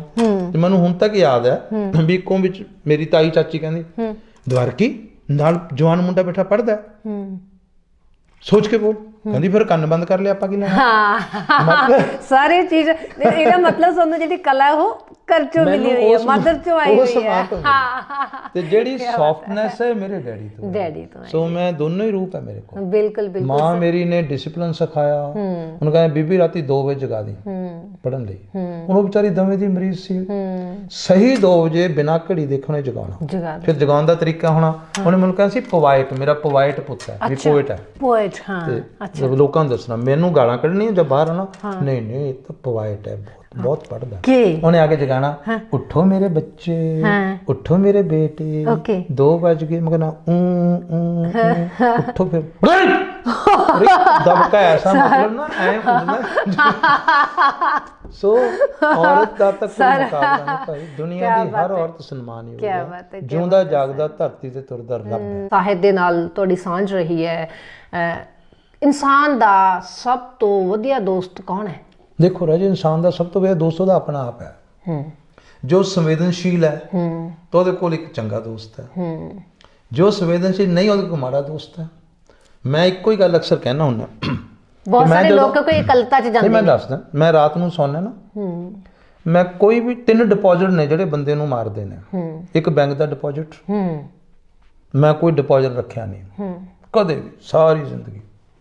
ਮੈਂ ਖਾਲੀ ਚੈੱਕ ਬੁੱਕ ਤੇ ਸਾਈਨ ਕਰਾ ਕੇ ਆਪਣੇ ਦੋਸਤ ਨੂੰ ਕਿਹਾ ਜਾ ਯਾਰ 1000 ਰੁਪਏ ਛੱਡ ਕੇ ਕਢਾ ਲਿਆ। ਇੱਕ ਇੱਥੇ ਡਿਪੋਜ਼ਿਟ ਡਿਨਰ ਕਰਨਾ, ਜਦ ਕਿ ਰਿਵਾਜ ਸਾਡਾ ਸਿਸਟਮ ਕੀ ਹੈ ਕਿ ਸਵੇਰ ਦਾ ਖਾਣਾ ਖਾਓ ਰਾਜਿਆਂ ਵਾਂਗ, ਦੁਪਹਿਰ ਦਾ ਵਜ਼ੀਰਾਂ ਵਾਂਗ, ਰਾਤ ਨੂੰ ਫਕੀਰਾਂ ਵਾਂਗ। ਉਹ ਅਸੀਂ ਪੱਛਮ ਤੋਂ ਲੈ ਲਿਆ, ਤਾਂ ਹੀ ਅਮਰੀਕਨ ਸਾਰੇ ਜਹਾਜ਼ 'ਚ 2 ਸੀਟਾਂ ਦਾ ਕਿਰਾਇਆ ਦੇਣਾ ਪੈਂਦਾ। ਹੁਣ ਇੱਥੇ ਡਿਪੋਜ਼ਿਟ ਤੇ ਪੈਸੇ ਦਾ ਡਿਪੋਜ਼ਿਟ, ਤੇ ਤੀਸਰਾ ਡਿਪੋਜ਼ਿਟ ਜਿਹੜਾ ਨਾ ਉਹ ਹੈ ਇੱਥੇ ਡਿਪੋਜ਼ਿਟ। ਹੁਣ ਤੁਸੀਂ ਉਹਨੇ ਨਾ ਮੈਨੂੰ ਐਂ ਕਿਹਾ ਸੀ ਸਵੇਰ ਹੋ ਲੈਂਦੇ, ਉਹ ਤਾਂ ਬੰਦਾ ਘਰ ਘਰਾੜੇ ਮਾਰ ਰਿਹਾ, ਦੱਸੋ ਤੁਸੀਂ ਮੱਲੋ ਮੈਨੂੰ। ਮੈਂ ਆਪਣੀ ਇਸ 1350 ਗ੍ਰਾਮ ਦੇ ਪੁਰਜੇ 'ਚ, ਆਪਣੀ ਇਸ ਦੇਹ ਦੇ ਵਿੱਚ ਮੈਂ ਕਿਸੇ ਬਿਨਾਂ ਕਿਰਾਏ ਤੋਂ, ਤੁਸੀਂ ਕਦੇ ਕਿਸੇ ਨੂੰ ਮਕਾਨ ਦਿੱਤਾ? ਤੇ ਕਿਉਂ ਮੈਂ ਉੱਥੇ ਦਵਾਂ? ਮੈਂ ਰਾਤ ਨੂੰ ਸਭ ਨਿਬੇੜ ਕੇ ਸੌਣਾ। ਫੋਨ ਆਵੇ ਸਰ ਬਿਜ਼ੀ ਹੋ, ਮੈਂ ਕਹਿੰਦਾ ਨਹੀਂ ਵਿਹਲਾ, ਫਟਾਫਟ ਗੱਲ ਕਰ, ਮੈਂ ਬਾਅਦ 'ਚ ਕਰ ਲੂੰ, ਮੈਂ ਬਾਅਦ ਦੁਬਾਰਾ ਟਾਈਮ ਖਰਾਬ ਕਰਾਂਗਾ, ਹੁਣੇ ਕਰ ਲੈ। ਸੋ ਨਾਲ ਦੀ ਨਾਲ ਮੈਂ ਕਹਿੰਦਾ ਇੱਕ ਟੀਵੀ ਅੱਜ ਤੱਕ ਹੈ, ਮੈਂ ਅਭੀ ਤੱਕ ਹੈ, ਉਸੇ ਵੇਲੇ ਨਿਬੇੜ ਕੇ ਕੰਮ। ਕਿਸ ਤੇ ਗੁੱਸਾ ਆਇਆ ਉਸੇ ਵੇਲੇ ਕੱਢਤਾ, ਪਿਆਰ ਆਇਆ ਉਸਨੂੰ ਪਿਆਰ ਦੇ ਸ਼ਬਦ ਬੋਲ ਲਏ, ਡਿਪੋਜ਼ਿਟ ਨਹੀਂ ਕੋਈ ਰੱਖਦੇ। ਸਰ ਥੀਏਟਰ ਤੁਸੀਂ ਕਰਦੇ ਰਹੇ ਹੋ ਨਾ, ਕੀਤਾ ਕੋਈ ਇਹੋ ਜਿਹਾ ਕਰੈਕਟਰ ਜਾਂ ਇਹੋ ਜਿਹਾ ਨਾਟਕ ਜਿਹੜਾ ਤੁਹਾਨੂੰ ਹਾਲੇ ਤੱਕ ਵੀ ਤੁਹਾਡੇ ਅੰਦਰ ਜਿਉਂਦਾ ਆ? ਬਤੌਰ ਐਕਟਰ ਜਿਹੜੇ ਮੈਨੂੰ ਪਲੇ ਆਪਣੇ ਪਸੰਦ ਨੇ, ਇੱਕ ਤਾਂ ਮੈਨੂੰ ਲੋਹਾ ਕੁੱਟ ਬਹੁਤ ਪਸੰਦ ਹੈ, ਮੈਂ 85 'ਚ ਖੇਡਿਆ ਸੀ, ਡਾਇਰੈਕਟ ਕੀਤਾ ਸੀ ਸਾਡੇ ਚੰਡੀਗੜ੍ਹ ਪੰਜਾਬ ਯੂਨੀਵਰਸਿਟੀ ਦੇ ਇੰਡੀਅਨ ਥੀਏਟਰ ਤੋਂ ਇੱਕ ਨਵਾਂ ਮੁੰਡਾ ਆਇਆ ਸੀ, ਉਹਦੀ ਹੁਣ ਡੈਥ ਹੋ ਗਈ ਵਿਚਾਰੇ ਦੀ, ਪ੍ਰਵੀਨ ਸਲਾਰੀਆ, ਉਹਨੇ ਡਾਇਰੈਕਟ ਕੀਤਾ ਸੀ। ਸਾਡੇ ਗਰੁੱਪ ਨੇ ਉਹਨੂੰ ਮੌਕਾ ਦਿੱਤਾ ਪਹਿਲੀ ਵਾਰ ਡਾਇਰੈਕਟ ਕਰਨ ਦਾ, ਤੇ ਮੈਂ ਕਾਕੂ ਦਾ ਰੋਲ ਕੀਤਾ ਸੀ, ਮੈਨੂੰ ਯਾਦ ਹੈ, ਮੇਰਾ ਬੜਾ ਯਾਦਗਾਰੀ ਕਰੈਕਟਰ ਹੈ ਉਹ। ਓਕੇ। ਇੱਕ ਮੈਂ 7 ਬਗਾਨੇ ਜਿਹੜਾ ਖੁਦ ਡਾਇਰੈਕਟ ਕੀਤਾ, ਓਕੇ, ਉਹਦੇ ਵਿੱਚ ਨਾਰੀ ਦਾ ਰੋਲ ਸੀ। ਓਕੇ। ਔਰ ਕਮਾਲ ਦੇਖੋ ਵੀ ਮੈਂ ਬੋਲਣ ਵਾਲਾ ਬੰਦਾ ਹਾਂ, ਦੋਨੋਂ ਰੋਲ ਮੈਂ ਕੀਤੇ ਜਿੱਥੇ ਬੰਦਾ ਬੋਲਦਾ ਨਹੀਂ ਨਾਰੀ ਗੂੰਗਾ ਬੋਲਦਾ ਹੀ ਨਹੀਂ ਹੈ, ਉਹਦਾ ਸੁਭਾਅ ਹੈ, ਤੇ ਕਾਕੂ ਹੀ ਵਿਚਾਰਾ ਮੁੱਲਦਾ ਬੋਲਦਾ। ਸੋ ਮੈਂ ਇੱਥੇ ਬੋਲ ਕੇ ਇੱਥੇ ਮੈਂ ਮੁੱਲਦਾ ਬੋਲਦਾ ਨਹੀਂ, ਮੈਂ ਇੱਥੇ ਬੋਲਣ ਦੇ ਮੁੱਲ ਮਿਲਦਾ, ਮੈਨੂੰ ਪੈਸੇ ਮਿਲਦੇ। ਬਿਲਕੁਲ ਸਰ, ਬਿਲਕੁਲ। ਲੇਕਿਨ ਮੇਰੇ ਮੁਤਾਬਕ ਜਿਹੜੀ ਐਕਟਿੰਗ ਹੈ ਜਾਂ ਜ਼ਿੰਦਗੀ ਹੈ ਨਾ, ਨੌਨ ਵਰਬਲ ਕਮਿਊਨੀਕੇਸ਼ਨ ਹੁੰਦੀ ਹੈ, ਨੌਨ ਵਰਬਲ ਕਮਿਊਨੀਕੇਸ਼ਨ ਹੁੰਦੀ ਹੈ। ਜਿਸ ਬੰਦੇ ਨੂੰ ਸ਼ਬਦ ਤੋਂ ਬਿਨਾਂ ਵਿਚਰਨਾ ਆ ਗਿਆ, ਸਮਝੋ ਨੂੰ ਸਾਰਾ ਕੁਝ ਆ ਗਿਆ। ਮੈਂ ਬਹੁਤ ਬੋਲਦਾ, ਪਰ ਉਦੋਂ ਹੀ ਬੋਲਦਾ ਸਾਹਮਣੇ ਮਾਈਕ ਲੱਗਿਆ ਹੋਵੇ ਜਾਂ ਮੈਂ ਸਟੇਜ ਤੇ ਖੜਾ ਹਾਂ, ਅਦਰਵਾਈਜ਼ ਮੈਂ ਬੋਲਦਾ ਸਮਾਂ ਤੇ ਸਥਿਤੀ ਜਿਹੜੀ ਮੈਂ ਆਪਣਾ ਬੋਲਣਾ ਅਰਥ ਲਾਉਣਾ। ਮੈਂ ਬੱਸ 'ਚ ਬੈਠ ਕੇ ਨਾਲ ਦੇ ਨੂੰ ਕੋਈ ਦੱਸਣ ਲਈ ਬੋਲ ਪੂੰਗਾ, ਲੇਕਿਨ ਮੈਂ ਬਕੜਵਾ ਨਹੀਂ ਕਰਦਾ। ਜੇ ਬਕੜਵਾ ਕਰਨੀ ਹੈ ਤਾਂ ਘਰ ਬੈਠੋ। ਜਿਹੜੇ ਬੰਦੇ ਰੇਡੀਓ ਤੇ ਟੀਵੀ ਤੇ ਸਲੈਂਗ ਵਰਤਦੇ ਆ ਕਿ ਭਾਈ ਇਹ ਨਾ, ਸੋ ਤੁਸੀਂ ਆਪਣੀ ਮਰਜ਼ੀ ਦੇ, you are the master of your self. ਮਤਲਬ ਆਈ ਹੈਵ ਮਾਸਟਰਡ ਮਾਈ ਸੈਲਫ। ਮੇਰੀ ਜ਼ਿੰਦਗੀ ਹੈ, ਮੈਂ ਜਿਉਣੀ ਹੈ, ਤੇ ਮੈਂ ਕਿਸ ਤੇ ਕਿਉਂ ਕਹਾਂ ਮੈਂ ਚੰਗਾ ਤਾਂ ਆਪਣੇ ਕਰਕੇ, ਮਾੜਾ ਆਪਣੇ ਕਰਕੇ। ਬੰਦਾ ਕਹੇ ਜੀ ਕੰਪਨੀ ਖਰਾਬ ਹੋ ਗਈ, ਕੰਪਨੀ ਨਹੀਂ ਖਰਾਬ ਹੋਈ, ਤੁਸੀਂ ਉਹੀ ਜੀ ਕੰਪਨੀ ਇਨਵਾਈਟ ਕੀਤੀ। ਸੋ ਹਰ ਬੰਦਾ, ਕਿਉਂਕਿ ਸੰਗਤ ਦੀ ਹਰ ਬੰਦਾ ਕੁਦਰਤ ਨੇ ਆਪਣੇ ਆਪ 'ਚ ਇੱਕ ਇੰਡੀਪੈਂਡੈਂਟ ਆਈਡੈਂਟਿਟੀ ਬਣਾ ਕੇ ਭੇਜਿਆ। ਅਸੀਂ 700 ਕਰੋੜ ਬੰਦੇ ਆ ਦੁਨੀਆ 'ਚ, 200 ਮੁਲਕਾਂ 'ਚ, ਹਰ ਬੰਦਾ ਇਕੱਲਾ। ਜੋ ਮੇਰੇ ਅੰਦਰ ਹੈ ਮੈਨੂੰ ਪਤਾ, ਜੋ ਤੇਰੇ ਅੰਦਰ ਹੈ ਤੈਨੂੰ ਪਤਾ। ਅਸੀਂ ਉਹਦਾ 5% ਬਾਹਰ ਕੱਢਦੇ ਹਾਂ, 95% ਆਪਣੇ ਆਪ ਨਾਲ ਜੂਝਣਾ ਹੁੰਦਾ। ਸੋ ਜੇ ਤੁਸੀਂ 95% ਜ਼ਿੰਦਗੀ ਜਿਹਦੇ ਨਾਲ ਜੀ ਰਹੇ ਹੋ ਆਪਣੇ ਸੈਲਫ ਨਾਲ, ਜੋ ਵਧੀਆ ਨਹੀਂ ਜੀ ਸਕਦੇ, 5% ਕੀ ਜੀਓਗੇ? ਇਸ ਲਈ ਜਿਹੜੇ ਬੰਦੇ ਆਪਣੇ ਸੈਲਫ ਨਾਲ ਕੂਲ ਨੇ, ਉਹ ਬਾਹਰ ਵੀ ਕੂਲ ਨੇ। ਵਰਨਾ ਦੜ ਹਰ ਬੰਦਾ ਬੋਲੀ ਜਾਂਦਾ ਹੁੰਦਾ ਬਿਨਾਂ ਕਿਸੇ ਗੱਲ ਤੋਂ। ਤੁਹਾਡੀ ਫਿਲਮ ਵੀ ਆ ਰਹੀ ਹੈ ਹੁਣ ਇੱਕ, ਹਾਂ ਰਾਜੂ, ਮੈਂ ਤੇ ਬਾਪੂ ਆਈ ਥਿੰਕ ਰਿਲੀਜ਼ ਹੋਣ ਵਾਲੀ ਹੈ। ਇਹ ਹੋਣੀ ਸੀ 14 ਫਰਵਰੀ ਨੂੰ, ਆ ਕਰੋਨਾ ਕਰਕੇ ਲੇਟ ਹੋ ਗਈ। ਉਹ 'ਚ ਮੈਂ ਤੇ ਮੇਰਾ ਬੇਟਾ ਪਰਮੇਸ਼, ਅਸੀਂ ਦੋਹਾਂ ਨੇ ਕੰਮ ਕੀਤਾ।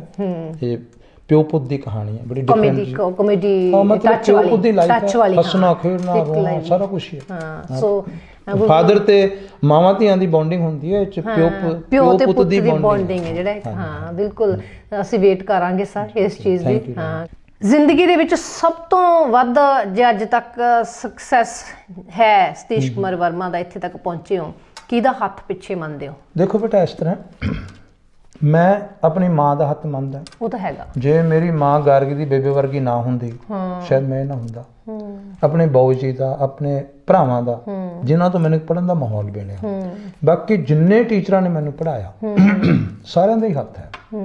ਮੈਂ ਖੁਸ਼ਕਿਸਮਤ ਹਾਂ, ਮੈਨੂੰ ਬੜੇ ਚੰਗੇ ਟੀਚਰ ਮਿਲੇ, ਪਰ ਇਸ ਪੱਖੋਂ ਬਦਕਿਸਮਤ ਹੈ ਕਿ ਮੈਨੂੰ ਕੋਈ ਉਸਤਾਦ ਨਹੀਂ ਮਿਲਿਆ ਜਿਹੜਾ ਮੇਰੀ ਐ ਬਾਹ ਫੜ ਕੇ ਮੈਨੂੰ ਲੈ ਕੇ ਜਾਂਦਾ। ਹੁਣ ਮੈਨੂੰ ਬਾਹ ਫੜ ਕੇ ਲਿਜਾਣ ਵਾਲਾ ਕੋਈ ਨਹੀਂ ਸੀ, ਇਸ ਲਈ ਮੈਨੂੰ ਆਪਣਾ ਸਿਰ ਆਪ ਗੁੰਦਣਾ ਪਿਆ, ਤੇ ਇਸ ਲਈ ਜਿੰਨੇ ਸਾਰੇ ਟੀਚਰ ਸੀ ਉਹ ਰਲ ਕੇ ਹੀ ਮੇਰੇ ਉਸਤਾਦ ਬਣ ਗਏ। ਕੀ ਕਹਿਣਾ ਚਾਹੋਗੇ ਉਹੀ ਜੀ ਤਬੀਅਤ ਦੇ ਲੋਕਾਂ ਨੂੰ ਜਿਹੜੇ ਆਸਰਾ ਲੈਣ ਦੇ ਜਾਂ ਆਪਾਂ ਕਹੋ ਕਿ ਮੋਢੇ ਲੈਣ ਦੇ ਉਹਨਾਂ ਦੇ ਅੰਦਰ ਉਹਨਾਂ ਦੀ ਆਦਤ ਹੁੰਦੀ ਹੈ, ਜੇ ਉਹਨਾਂ ਨੂੰ ਨਹੀਂ ਮਿਲਦਾ ਤਾਂ ਉਹ ਆਪਣੇ ਅੰਦਰ ਹੀ ਸਮੇਟ ਕੇ ਆਪਣੇ ਅੰਦਰ ਨੂੰ ਡੈਡ ਕਰ ਲੈਂਦੇ। ਇੱਕ ਲਾਈਨ ਹੈ ਕਿ ਲੱਭੇ ਜੋ ਸਹਾਰਾ ਉਹਦੀ ਕੀ ਹੈ ਜ਼ਿੰਦਗਾਨੀ। ਖਲੀਲ ਜਿਬਰਾਨ ਦੀ ਇੱਕ ਲਾਈਨ ਹੈ ਕਿ ਤੁਸੀਂ ਹਰ ਬੰਦੇ ਨੂੰ ਭੁੱਲ ਸਕਦੇ ਹੋ ਪਰ ਉਹਨੂੰ ਨਹੀਂ ਭੁੱਲ ਸਕਦੇ ਜਿਹਦੇ ਮੋਢੇ ਤੇ ਸਿਰ ਰੱਖ ਕੇ ਕਦੇ ਰੋਏ ਹੋਣ।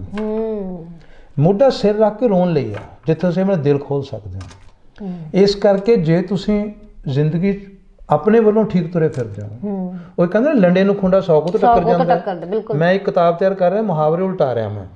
ਉਹ ਮੈਂ ਇਹ ਕਿਹਾ ਵੀ ਲੰਡੇ ਨੂੰ ਖੁੰਡਾ 100 ਤੋਂ ਟੱਕਰਦਾ, ਚੰਗੇ ਨੂੰ ਚੰਗਾ 150 ਤੋਂ ਟੱਕਰ ਜਾਂਦਾ। ਇਹ ਅਸੀਂ ਨੈਗੇਟਿਵਿਟੀ ਦੇਖਦੇ ਹਾਂ। ਤੁਸੀਂ ਚੰਗੇ ਹੋ, ਤੁਹਾਨੂੰ ਚੰਗੇ ਚੰਗੇ ਲੱਭੀ ਜਾਣ। ਅੱਛਾ ਮਾੜੇ ਲੱਭ ਉਹਨੂੰ ਚੰਗੇ ਬਣਾ ਲਓਗੇ। ਮੈਨੂੰ ਕੋਈ ਬੰਦਾ ਮਿਲ ਜੇ ਤੇ ਮੈਂ ਹਰ ਇੱਕ ਨਾਲ ਖੇਡ ਲੈਂਦਾ। ਮੈਂ ਤਾਂ ਕਈ ਵਾਰ ਮਜ਼ਾਕ ਕਰਦਾ, ਮੈਨੂੰ ਸ਼ੇਰ ਦੇ ਪਿੰਜਰੇ ਛੱਡ ਦੂੰ, ਉਹਨਾਂ ਦੋਸਤੀ ਲਾ ਲੂੰਗਾ। ਕੀ ਬਾਤ ਹੈ। ਸੋ ਤੁਹਾਡੇ ਤੇ ਡਿਪੈਂਡ ਕਰਦਾ। ਤੁਸੀਂ ਆਪਣੀਆਂ 5 ਗਿਆਨ ਇੰਦਰੀਆਂ ਨਾਲ ਚੀਜ਼ਾਂ ਰਿਸੀਵ ਕਰ ਰਹੇ ਹੋ ਤੇ 5 ਰਲ ਕੇ 6ਵੀਂ ਗਿਆਨ ਇੰਦਰੀ ਬਣਦੀ ਹੈ ਜਿਹੜੀ ਔਰਤਾਂ ਜਮਾਂਦਰੂ ਹੁੰਦੀ ਹੈ। ਬੰਦਿਆਂ ਨੂੰ ਕਮਾਉਣੀ ਪੈਂਦੀ ਹੈ ਮਾੜੀ ਮੋਟੀ ਮਿਹਨਤ ਕਰਕੇ। ਤੁਸੀਂ ਓਬਜ਼ਰਵ ਕਰ ਦੇਖ ਸਕਦੇ ਹੋ ਤੁਸੀਂ ਕਿੱਥੇ ਟਾਈਮ ਵੇਸਟ ਕਰਨਾ, ਕਿੱਥੇ ਨਹੀਂ ਕਰਨਾ। ਮੈਂ ਟਾਈਮ ਮੈਨੇਜਮੈਂਟ ਕਿਉਂ ਕਰਦਾ? ਮੈਂ ਟਾਈਮ ਵੇਸਟ ਨਹੀਂ ਕਰਦਾ ਬਸ। ਤੁਸੀਂ ਮੰਨੋਗੇ ਮੇਰੇ ਰੋਲ ਮਾਡਲ ਕੌਣ ਹੈ? ਮੈਂ ਹਮੇਸ਼ਾ ਕਿਰਤੀਆਂ ਨੂੰ ਰੋਲ ਮਾਡਲ ਮੰਨਿਆ। ਮੈਂ ਆਪਣਾ ਜਦੋਂ ਬਚਪਨ ਯਾਦ ਕਰਾਂ, ਮੈਂ ਕਿਰਤੀ ਪਰਿਵਾਰ ਚੋਂ ਨਹੀਂ ਹਾਂ, ਮੈਂ ਮਹਾਜਨੀ ਪਰਿਵਾਰ ਚੋਂ ਹਾਂ। ਮੈਂ ਜਦੋਂ ਆਪਣਾ ਬਚਪਨ ਯਾਦ ਕਰਦਾ, ਜਾਂ ਮੈਂ ਦਰਜੀ ਦੇ ਸਰਾਣੇ ਬੈਠਾ ਯਾਦ ਕਰਦਾ, ਜਾਂ ਮੂਚੀ ਦੇ ਸਰਾਣੇ ਬੈਠਾ, ਜਾਂ ਤਰਖਾਨ ਦੇ, ਜਾਂ ਲੋਹਾਰ ਦੇ, ਜਾਂ ਸਾਈਕਲ ਪੈਂਚਰ ਵਾਲੇ ਦੇ। ਮੈਂ ਕਿਰਤੀਆਂ ਤੋਂ ਜ਼ਿੰਦਗੀ ਸਿੱਖਦਾ। ਔਰ ਇਸ ਲਈ ਮੇਰੀ ਇਹ ਪੱਕੀ ਧਾਰਨਾ ਕਿ 2 ਬੰਦੇ ਮੇਰੇ ਰੋਲ ਮਾਡਲ ਨੇ। ਮੈਂ ਲਿਖਿਆ ਵੀ ਹੈ, ਇੱਕ ਮੋਚੀ, ਇੱਕ ਹੌਕਰ ਅਖਬਾਰ ਵਾਲਾ। ਅੱਛਾ, 2 ਬੰਦੇ ਨੂੰ ਮੈਂ ਰੋਲ ਮਾਡਲ ਮੰਨਦਾ। ਹੌਕਰ ਇਸ ਲਈ ਮੀਂਹ ਜਾਵੇ ਹਨੇਰੀ ਜਾਵੇ ਉਹਨੇ ਸਵੇਰੇ ਅਖਬਾਰ ਸਿੱਟਣਾ, ਮਹੀਨੇ ਦੇ ਉਹਨੂੰ 500,000 ਰੁਪਏ ਮਿਲਣੇ। ਇਹੋ ਜਿਹੀਆਂ ਵੀ ਨੇ ਜਿਸ ਦਿਨ ਹੌਕਰ ਦਾ ਵਿਆਹ ਹੋਇਆ ਉਦੋਂ ਵੀ ਅਖਬਾਰ ਸੁੱਟ ਕੇ ਆਇਆ ਸਵੇਰੇ। ਤੇ ਮੋਚੀ ਦੀ ਨਿਰਮਾਨਤਾ, ਉਹਨੇ ਨੀਚੇ ਬੈਠ ਕੇ ਤੁਹਾਡੀਆਂ ਜੁੱਤੀਆਂ ਨੂੰ ਗੰਢਣਾ। ਮੈਨੂੰ ਯਾਦ ਹੈ ਇੱਕ ਵਾਰ ਮੈਂ ਯੋਗੇਸ਼ ਗੰਭੀਰ ਨਾਲ ਪਲੇ ਕਰਨ ਗਿਆ ਸੀ, ਮੰਡੀ ਸ਼ਾਇਦ ਕੁਛ ਗਏ, ਤੇ ਉੱਥੇ ਸੜਕ ਤੇ ਤੁਰੇ ਜਾ ਰਹੇ ਸੀ ਤੇ ਬਹਿਰੂਪੀ ਆਉਂਦੇ ਹੁੰਦੇ ਆ ਨਾ, ਬਹਿਰੂਪੀ ਆ ਰਿਹਾ ਸੀ ਤੇ ਉੱਥੇ ਮੋਚੀ ਦੁਕਾਨ ਕੋਲ ਲੰਘਿਆ, ਉਹਨੇ ਪੈਸੇ ਦਿੱਤੇ, ਕਹਿੰਦੇ ਜੁੱਤੀਆਂ ਬਣਾਉਣ ਵਾਲੇ ਮੈਨੂੰ ਨਹੀਂ ਪਾਉਂਦੇ, ਜਿਹੜਾ ਉੱਥੇ ਆਉਂਦਾ ਤੇ ਪੈਰੀ ਹੱਥ ਲਾਉਂਦੇ। ਅੱਛਾ। ਤੇ ਮੈਨੂੰ ਲੱਗੇ ਪੈਰੀ ਹੱਥ ਲਾਉਣਾ ਤਾਂ ਵੱਡਾ ਕੰਮ ਹੈ। ਤੁਸੀਂ ਐਂ ਬੈਠੇ ਹੋ ਜੁੱਤੇ ਪਾਸ ਕਰ। ਹੁਣ ਲੋਕ ਗੁਰਦੁਆਰਾ ਸਾਹਿਬ ਜਾਂਦੇ ਆ, ਜੋੜਿਆਂ ਦੀ ਸੇਵਾ ਲੈਂਦੇ ਆ, ਕਿੱਡੀ ਵੱਡੀ ਸੇਵਾ। ਤੇ ਹੁਣ ਤਾਂ ਪਾਲਿਸ਼ ਵਾਲੇ ਜੁੱਤੇ ਆਉਂਦੇ ਨੇ। ਅੱਗੇ ਮੈਂ ਸੋਮਵਾਰ ਨੂੰ ਐਤਵਾਰ ਨੂੰ ਘਰ ਬਹਿਣਾ, ਸਾਰਿਆਂ ਦੇ ਮੈਡਮ ਦੇ ਨਿਆਣੇ ਦੇ ਜੁੱਤੇ ਪਾਸ ਕਰਨੇ। ਇੱਕ ਵਾਰ ਬੰਦਾ ਆਇਆ, ਕਹਿੰਦੀ ਕੀ ਕਰ ਰਹੇ? ਮੈਂ ਕਿਹਾ ਸੰਗਤ ਦੇ ਜੋੜੇ ਸਾਫ਼ ਕਰ ਰਿਹਾ। ਆਪਣੇ ਘਰ ਚ ਵੀ ਸੰਗਤ ਹੈ, ਗੁਰੂ ਸਾਹਿਬ ਨੇ ਕਿਹਾ ਘਰ ਘਰ ਧਰਮਸਾਲ। ਹਰ ਬੰਦਾ ਘਰ ਦੇ ਵੀ ਸੰਗਤ ਹੈ। ਅਸੀਂ ਕਹਿੰਦੇ ਜੀ ਮਾਂ ਬੜੀ ਚੰਗੀ ਹੁੰਦੀ ਹੈ, ਪਰ ਉਹਨੇ ਬੱਚਿਆਂ ਦੀ ਮਾਂ ਨੂੰ ਨਹੀਂ ਮੰਨਦੇ। ਮੈਂ ਆਸਟ੍ਰੇਲੀਆ ਗਿਆ ਜਦੋਂ 2009 ਚ, ਇਹਦਾ ਚੀਫ ਗੈਸਟ ਬਣ ਕੇ ਸਤਿੰਦਰ ਸਰਤਾਜ ਦਾ। ਹੁਣ ਬੇਟੇ ਨੂੰ ਗਏ 2 ਮਹੀਨੇ ਹੋਏ, 2 ਸਾਲ ਹੋਏ ਸੀ ਉੱਥੇ। ਉਹਨੇ ਮਾਂ ਦਾ ਗੀਤ ਗਾਇਆ।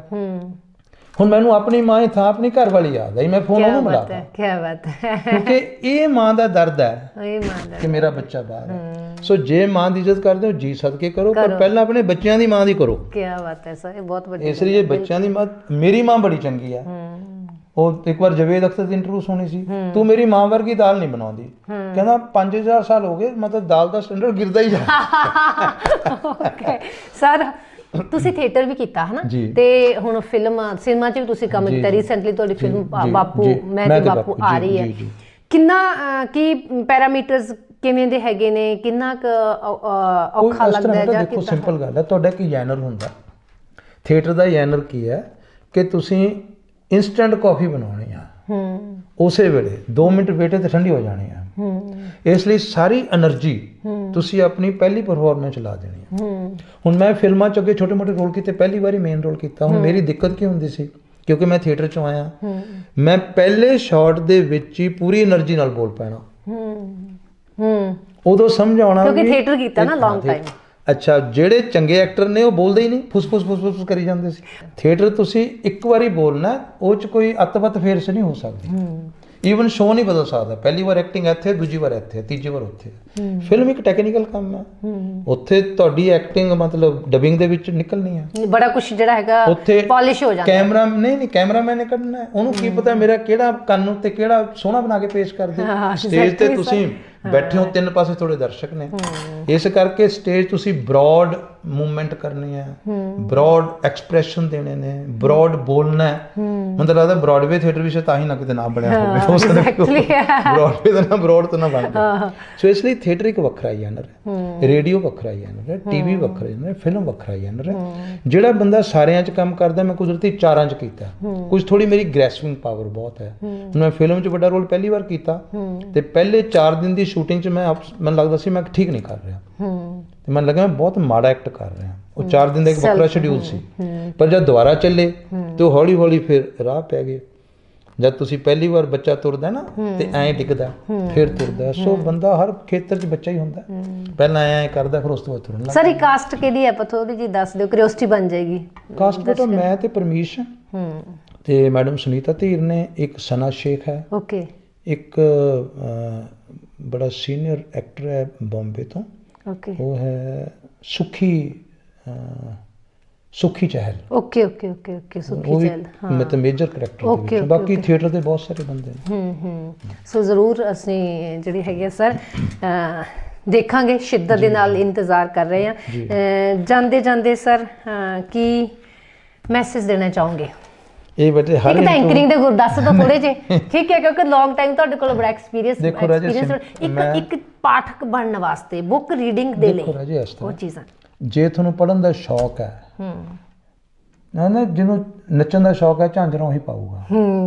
ਤੁਸੀਂ ਕਿਤਾਬਾਂ ਇਹ ਸੋਚ ਕੇ ਦੋਸਤੀ ਲਾਓ ਕਿ ਹਰ ਕਿਤਾਬ ਇੱਕ ਜਿਉਂਦਾ ਜਾਗਦਾ ਬੰਦਾ ਹੁੰਦਾ। ਮੈਂ ਬੰਦਿਆਂ ਨੂੰ ਜ਼ਿੰਦਗੀ 'ਚ 5 ਲੱਖ ਨੂੰ ਮਿਲਿਆ ਹੋਊਗਾ, ਪਰ ਕਿਤਾਬਾਂ ਰਹੀਆਂ 5 ਕਰੋੜ ਨੂੰ ਮਿਲਿਆ ਹੋਊਗਾ। ਇਸ ਲਈ ਜਿਹੜਾ ਬੰਦਾ ਕਿਤਾਬ ਪੜ੍ਹਦਾ ਉਹਨੂੰ ਇੱਕ ਦੁਨੀਆ ਮਿਲਦੀ ਹੈ। ਜੇ ਤੁਸੀਂ ਚਾਹੁੰਦੇ ਮੇਰੀ ਦੁਨੀਆ ਬਹੁਤ ਵਿਸ਼ਾਲ ਹੋ ਜਾਏ ਤਾਂ ਤੁਸੀਂ ਕਿਤਾਬਾਂ ਪੜ੍ਹੋ। ਜਿੱਥੇ ਤੱਕ ਐਂਕਰਿੰਗ ਦਾ ਤਾਲੁਕ ਹੈ, ਮੈਂ ਮੈਥਡ ਐਂਕਰ ਨਹੀਂ ਹਾਂ, ਮੈਂ ਕਦੇ ਤਿਆਰੀਆਂ ਨਹੀਂ ਕੀਤੀਆਂ। ਮੈਂ ਜਦੋਂ ਸ਼ੁਰੂ ਹੋਣਾ ਬੋਲਣਾ ਸ਼ੁਰੂ ਹੋ ਜਾਣਾ, ਇਸ ਲਈ ਕਿ ਮੈਂ ਜ਼ਿੰਦਗੀ 'ਚ ਸਟੇਜ ਤੇ ਜਿੱਥੇ ਵੀ ਹੋਵਾਂ ਹਰ ਥਾਂ ਇੱਕੋ ਤਰ੍ਹਾਂ ਵਿਚਰਦਾ। ਮੈਨੂੰ ਲੱਗਦਾ ਵੀ ਐਂਕਰਿੰਗ ਸ਼ਾਇਦ ਮੈਂ ਨਵਾਂ ਕੰਮ ਹੀ ਕੀਤਾ ਜੋ ਮੈਨੂੰ ਲੱਗਦਾ ਕਿ ਮੈਂ ਔਰਨਾਮੈਂਟਲ ਲੈਂਗੁਏਜ ਤੋਂ ਖੜਾ ਛਡਾਇਆ ਐਂਕਰਿੰਗ ਦਾ। ਓਕੇ, ਮੈਥੋਂ ਪਹਿਲਾਂ ਔਰਨਾਮੈਂਟਲ ਲੈਂਗੁਏਜ ਸੀ, ਜਦੋਂ ਮੈਂ ਸਟੇਜ ਤੇ ਆਉਂਦਾ, ਇਹ ਰੇਡੀਓ ਤੋਂ ਆਇਆ। ਅੱਜ ਸੀ ਉਸੇ ਵੇਲੇ ਲੈਂਗੁਏਜ ਬਦਲ ਜਾਂਦੀ, ਤੁਸੀਂ ਸੁਣੋਗੇ ਫਿਰ ਚੁਟਕਲੇ, ਲਤੀਫੇ।